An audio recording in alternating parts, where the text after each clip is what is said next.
Hi, I'm Coach Tresa, and welcome to Taking Charge, your guide to confident aging decisions. Now, if you're watching this interview, you're likely facing one of life's most significant decisions, whether it's time to consider assisted living for yourself or a loved one. Maybe you're in your 70s or 80s and feeling overwhelmed by the thought of leaving the home you've cherished for decades. Or perhaps you're an adult child watching your parents struggle with daily tasks, worried about their safety, but unsure how to approach this sensitive conversation.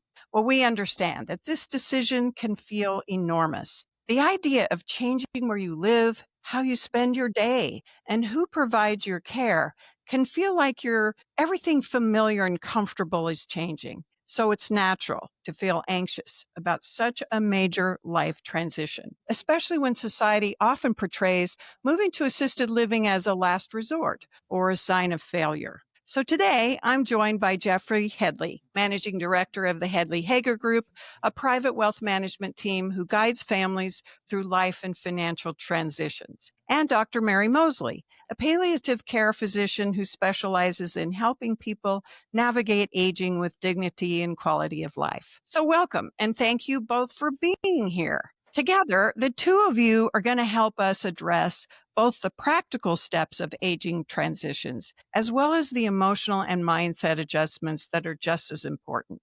We'll explore how to move from fear-based thinking to making choices that could actually enhance your health, extend your independence, and improve your quality of life. So thank you both again for being here. And Dr. Mosley, let's begin with a question for you. So many people view assisted living as giving up, or even that it might hasten their decline. But in your experience, how does this mindset interfere with the reality that the right assisted living situation can potentially extend or improve quality of life? That's a wonderful question to start off with, Teresa, and thank you for having me. This idea often stems from a cultural value that we place on independence. Older adults are often afraid of being seen as frail or dependent or close to the process of dying. These harms can be manifest in ways such as delayed transitions, which means that holding on to this mindset sometimes can cause older adults to stay home long past the point of where they're safe, with falling becoming more frequent, maybe their nutritional status declining. We also see caregiver burnout when families are stretching themselves to try to manage complex care issues. And then there are also times where a crisis does happen and we have to make a decision in a short period of time. We often make rushed decisions that may not be in the best interest of the patient. And sometimes we see worse outcomes. Right. That makes total sense. And that's kind of how what I was saying before. It's how our society looks at this. So, Jeff, first I want to thank you for inviting us to put together this video for your clients. Now, in your practice, you've experienced that talking about health decline and the reality of death is emotionally challenging. So when you work with families navigating these tough aging decisions, so like what would you say to a 70-year-old who is saying to you, I'm not really ready to think about this yet? I mean, you believe that planning early is actually an act of empowerment, right? Absolutely. Again, thanks for hosting this. I think this is such an important topic, for my clients, especially to hear. And, the interesting thing is, we spend our life planning for the seen and the unseen events that happen. I mean, saving for a home purchase, college tuition or retirement. We insure against the unseen events, such as losing a home to a fire, natural disaster, insuring against bad health or a loss of life. And it's really all about being responsible as an adult. Planning for a nursing care stay has a financial aspect and a practical aspect to it. The practical aspect of it, is what we're discussing today, is about making the decision yourself and not having someone else make it for you. If I know there's a strong chance of something happening to me, why wouldn't I want to be in control of what that outcome looks like? Why would I spend more time planning out a funeral versus planning out where I may have to spend the last years of my life. Why would I turn that decision over to something else and somebody else? So that is the element of taking responsibility and empowering yourself to create it in a way that's going to work best for you and make you feel good about the last aging years of your life. So, with that in mind, Dr. Mosley, so what are some of the physical or mental health indicators that could prompt a conversation about a move like this? So, like, are there specific changes that a person might look out for? Definitely. There are physical health indicators, which include frequent falls or balance issues, worsening of chronic conditions such as diabetes, high blood pressure, or heart disease, often due to missed medication or inappropriate dosing. Sometimes these individuals can experience weight loss or malnutrition due to difficulty in preparing a meal or forgetting to eat or loss of appetite. And then one of the other physical signs that could be present is a neglected home environment. So, dirty dishes, spoiled food, unpaid bills, or a cluttered living environment. In terms of mental health concerns, patients can often experience depression. Sometimes they're experiencing social isolation, anxiety at times, fear of being at home alone at night or when a caregiver leaves. This can often happen after the loss of a spouse or a significant other, as well as memory loss or confusion, repeating questions, forgetting appointments, and getting lost in going to places that otherwise would be very familiar. So these are unfortunate experiences that you see every day in your practice. And that's why we're having this conversation because hopefully we can encourage folks to talk about this before they get to these unfortunate health and mental concerns. So Jeff, let's turn the question to something a little different. So let's say that you're a caregiver, either for your spouse or maybe for your parents. You're managing their care at home. And sometimes there comes a time when that person might feel ill equipped to continue providing a high level of care. So, have you experienced caregivers having that sense of, oh no, I'm feeling guilty and fearful about broaching the subject with my loved one? What's your advice for a caregiver situation like that? Teresa, this is very personal for me.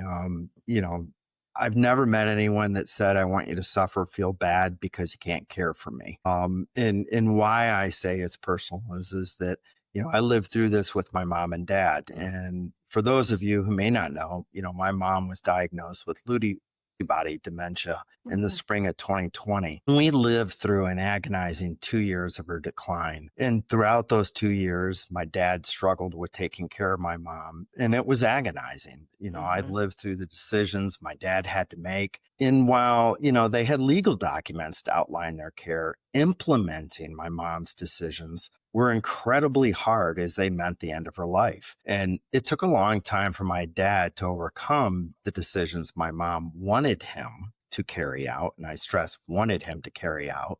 Thankfully, he had 5 children that reinforced he did the right thing.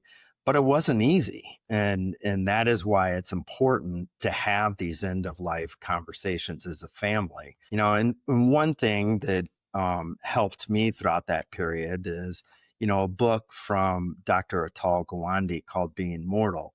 And it discusses this exact topic of doing what the person who is near the end of life actually wants and not what you may think they want.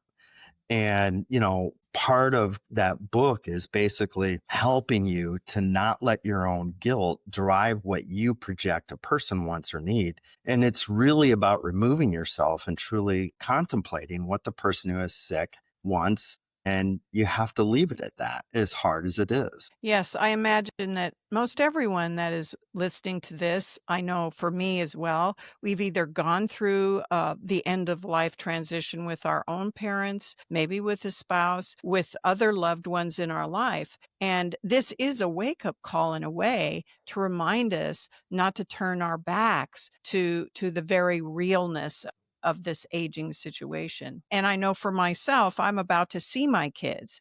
and I'm 70. So it is time for me to have these conversations with my kids so that they know what I want and what my husband wants in the future. So, Dr. Mosley, what would you add to this topic of the conversation? I think there are a couple important things that I would say. Number one is I would reframe the story that many caregivers have in their heads. Instead of thinking I'm giving up, I would reframe it as making sure that your loved one is getting the care that they need.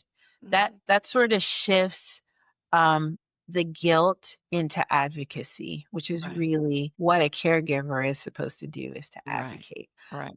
Also, the other thing I would say is when and if a loved one is placed in assisted living or decides to move into assisted living, that your role isn't over. It's just evolving. And so you still can be emotionally and relationally present in that person's life, even when you're not managing the day to day care. Which can actually relieve you of that stress and therefore really enjoy each other. So, Dr. Mosley, am I correct that medical institutions have evidence that proactive and timely transitions to assisted living can actually extend life and improve health outcomes, while on the same time, delaying the decision can lead to those crisis driven moves that we've been talking about? So, what's your experience regarding health outcomes for people who are proactively moving to assisted living? I always remind patients that moving into assisted living is not confinement, it's not a judicial sentence. It can often be a turning point towards greater safety, connection, as well as dignity and independence. But the health outcomes that I have seen are improved nutrition and definitely medication adherence, more social engagement from the activities that are organized, as well as improved physical safety, preserved energy for what matters. So instead of your loved one spending time washing the dishes or emptying the dishwasher, they can spend time with their grandchildren or craft if that's something that they love. And of course, from a physician standpoint, most definitely fewer hospitalizations because the staff is keeping an eye on patients every day. They know when something is not quite right and at times can intervene so that a urinary tract infection doesn't turn into something more serious requiring hospitalization, as well as a cough turning into pneumonia requiring hospitalization. So, Right. just having that expert care involved with a patient on a daily basis Mhm. can definitely stabilize one's health. Right. So really it's the daily medical care that can potentially extend life. And then also the social connection. And even though it may feel like that you're leaving friends, you're making new friends. That's what happened when my mother went into assisted living in the last 4 years of her life. She just met so many new people, and that livened her up, and there was new activities that they did. So, Jeff, when you're talking to your clients every day, many of them may voice this universal fear that if you go to assisted living, it's just like a nursing home, and that means that you're going to potentially die sooner. How do you have those conversations? I would just reiterate what Dr. Mosley said. It is, we see it from a practical standpoint, 35 years. And so we're getting to these later stages. So unfortunately, I'm seeing a lot of this in my client base. And, my experiences show me that people who've gone into a care facility on their own decision, they do have a much better outcome than someone who goes in with a crisis situation. Mhm. And, we have a lot of continuing care facilities in this country that are equipped to handle, individuals' needs from the beginning of a patio home clear through to the memory care. And, a lot of my clients have seen, just like Dr. Mosley said, as a way to increase their health or societal interactions. And they've always had better outcomes than, people that are going in when there's a deterioration in their health or due to a crisis. Not being a doctor, but you can witness this. If you're using all of your energy to get better, any change of that daily routine adds more stress and is way more upsetting, obviously, than the comfort of your home. But if you're already in somewhat familiar surroundings and you've got a community that has been built around you, it's one less thing working against you. And, I have seen that and witnessed it year after year. I mean, we're talking about things that are, clearly a major life change. And there's no questions about it. But again, I think it all comes down to if you're not willing to make that decision, at least, or in a position where you need to make that decision today, start doing the work. So when you are in that point, you do know where you're going to go. But I also think it is, again, very important to, we're never going to get it right. Our health is unpredictable, but be ready to make that decision and don't look at it as a death sentence. Crisis mode, of course, it's not a good outcome. Going in proactively, there can be very, very good outcomes. And Dr. Mosley, in your situation, I mean, healthcare has changed, right? There's a lot more preventative care, not only in the medical system in terms of how you care for patients, but also just in what we can educate ourselves on. So, how do you help folks that are aging have a long life? Again, I think that treating chronic conditions and staying focused on keeping folks stable. There's one thing that we as doctors say is that when we have patients that are older, that we do our best to not destabilize them by different medications, side effects from medicines. We do our best to try to make sure that we keep patients as functional as possible. One of the other things I wanted to say is that there are often a lot of misconceptions about what assisted living looks like. People often uh, have in their minds that it's going to be sterile and more like an institutional type setting when clearly it could not be farther from the truth. Most of the assisted living facilities are modern and warm and home-like and focused on independence and dignity. And so a lot of times I encourage patients and their families to just go look instead of sitting at home and just saying no. Right. And letting their thinking scare them. Exactly. And definitely, I think that the folks that work in assisted living generally are very caring. I mean, that's what they're there for, right? To take care of people. So, Jeff, in our next video in this series, we're going to be talking about some of the financial realities supporting this kind of transition, but in the context of this decision. So, do you have many clients that have the fear that assisted living costs too much? And how do you address that concern? Absolutely. I mean, it is probably one of the biggest fears. And, there are ways that people can prepare, long-term care policies, things like that. A lot of our clients will self-insure if that does have to happen. But it's like anything. I mean, this is where we are equipped as a team to look at your finances, understand, the impact it could have on the finances, and we can get that question answered. And I always say it's important that we do have those conversations because that removes then the financial concern. And then it comes back to the things Dr. Mosley's talking about, which is let's focus on your health. Let's focus on your health and make sure that we can extend your life and not, look at this as a situation where, again, crisis mode. Nothing good happens in a crisis. And that's why I think it's so important for that planning aspect. Right. To plan as far in the future as you can.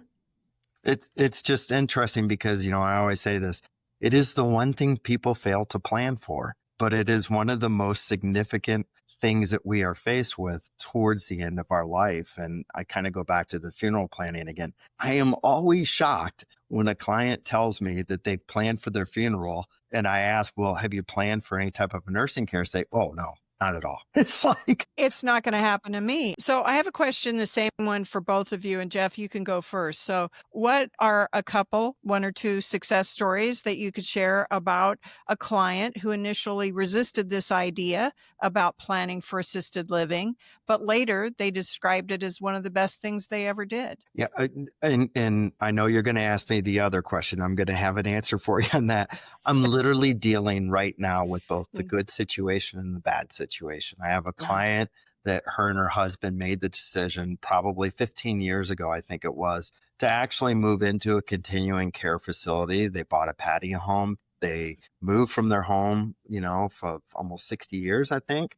It has just worked out great. They've been a part of the community. Mhm. Unfortunately, her husband passed away several years ago, but now she's at the stage where she needs to have additional care. And it is a good community that she's very aware of. And she can move from the patio home into the big house, as they call it. And it's not unfamiliar. And then, on the flip side, you can ask me the question.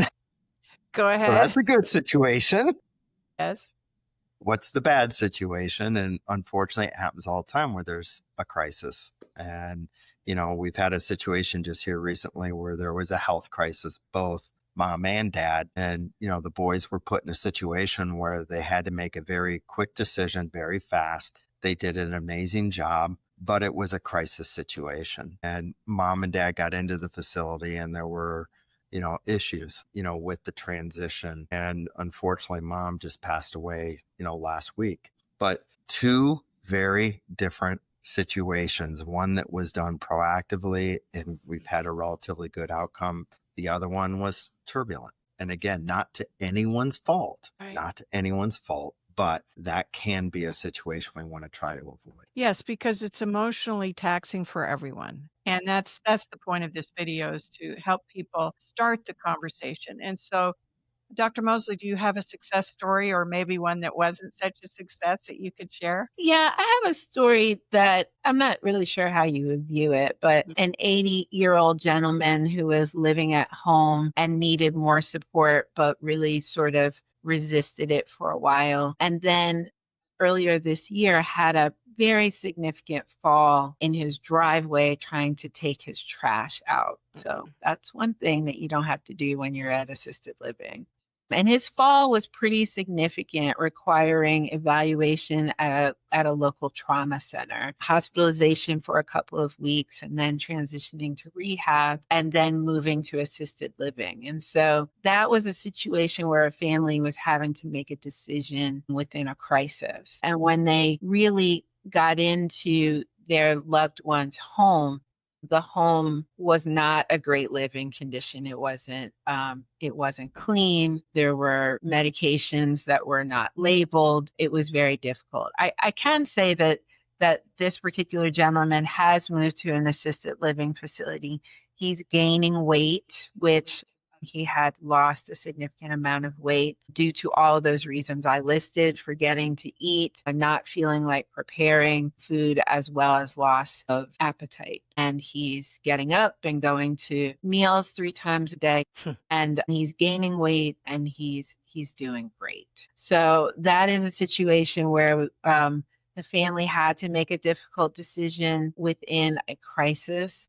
The hospitalization and rehab sort of gave them a little bit of time to be able to make that decision. But often these facilities, especially the good ones, can have a wait list. They may not have an available bed when you have a need. And Right. so that is another really important reason to start this conversation and maybe look at facilities when maybe you're not at the point where you're Right. really ready to make that transition. Right, because the early planning and, as you say, going to visit facilities and seeing what might feel good to you, you wanna get on the mailing or on the waiting list. Exactly. When I think about, the good scenarios versus the not good, I think the whole country was kind of horrified by the Gene Hackman story with his wife Ugh. and wondering why there wasn't appropriate planning for that family. Anyway, that's what this video is about, is to help people really make the decision. Okay, I'm gonna start the conversation. So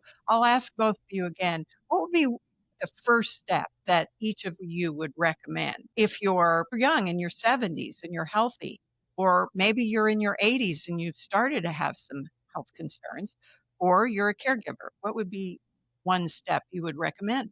Jeff, why don't you start? I would say it comes back to the very first statement I made is plan. Mhm. Plan for the unforeseen issue. And I think that we've got resources that we can tie into for our clients, that an individual actually with a company we work with who actually will take people around and look at different care facilities to get on that waiting list, find the one that they like, get on the waiting list. Not going to need it today, but at least they're on the waiting list and they know where their family can take them if the fall happens and all of a sudden they're in the hospital and they've got to go someplace. So I think first and foremost, address it and let's start putting a plan in place. Exactly. Plan for the unforeseen. I Yeah. think that's the biggest piece of advice here. So what about you, Dr. Mosley? What's your one step you would recommend? My one step is very similar to Jeff. I think you just have to open the lines of communication. And it can be hard to figure out exactly how to talk about this with a loved one. But what I might suggest is often older adults have friends and family members that are also older adults. There are people that are making transitions around them all the time. And I would use those as opportunities to say, hey, mom or dad, like if we were in that situation, what would you want? Mhm. Or how would you like to have seen that situation handled differently with your sister or your brother? Of course, designating sort of one person and a Mhm. backup person as the decision maker can help. I'm an only child, and so for me, those decisions are a bit easier. For folks like Jeff, who have four other siblings, sometimes it gets really hard Mhm. to figure out who's the decision maker and what direction to move in when there are a lot of voices giving their input. Exactly. You know, Jeff, you've helped your clients with strategies to help families come to some agreement, because I know that that can be a reason to resist the conversation is for fear of not getting along with siblings and so on. And so that's another Yeah. area that you can help your folks with. So before we go though, we're in closing. I just wanted to give each one of you a little opportunity to talk about the fact that you both have a passion for working with the population that is facing this kind of aging transition. So what's the best thing about the work that you do, Dr. Mosley? I get to meet all kinds of fantastic people. I practice home-based palliative care, and so I do home visits for patients. I get to meet them where they are at a time that's convenient to them when they're dressed in the appropriate attire that they feel comfortable in their home. I get to know their families. Also helps me in understanding who they are, what's important to them, and helping them with these care decisions moving forward. Sounds really like a very satisfying career. And what about you, Jeff? What's your passion about in working with folks about this issue? Well, as I would say, again, it's personal. I mean, going through what I went through with my mom opened my eyes up to a part of the relationships we have with our clients that really we haven't addressed. And, that was a tough time for our family. And, we've got great relationships with our clients. We've had them for a very long period of time. And I just don't want them to go through what we had to go through. And again, I think it's just part of a continuation of how we address things with our clients. And again, I think it's something we can't ignore. Right. Well, I want to acknowledge you both for the caring service that you have for folks that you work with, and thank you for your answers today. And to our listeners, thank you for being here. We hope that our conversation helps you consider that planning for assisted living isn't about giving up independence. It's about empowering yourself and your family to make those thoughtful, intentional choices. And as Jeff and Dr. Mosley have shown us, the research is clear that people who make proactive transitions to supportive communities often live longer, healthier, and more fulfilling lives than those who wait for a crisis to force their hand. But we know that even though you've prepared yourself and your family mentally and emotionally to take this step, the financial questions can also feel overwhelming. How do you pay for assisted living? How much does it really cost? And how can you structure your personal finances to afford quality care for years to come? So, in our next video, we're going to explore the financial strategies that can make assisted living not just possible, but financially sustainable. We're going to discuss the true costs, how to maximize your existing resources, and consider some funding strategies for planning for yourself or helping a loved one. And you're going to walk away with some specific steps to turn your assisted living goals into a financial reality. So thank you again, Jeff and Dr. Mosley. We look forward to seeing you all next in our next episode of Taking Charge, your guide to confident aging decisions. And thank you for listening. And I would just like to thank Dr. Mosley. This has been a great video recording with you. And Teresa, thank you You're for welcome. hosting it. And for all of our clients, unless you live in Atlanta, unfortunately, Dr. Mosley is just here giving us all some free advice. So thank you once again. I appreciate it. Thank you. Thank you for allowing me to be a part of this. It was fantastic. Appreciate it. We'll see you next time.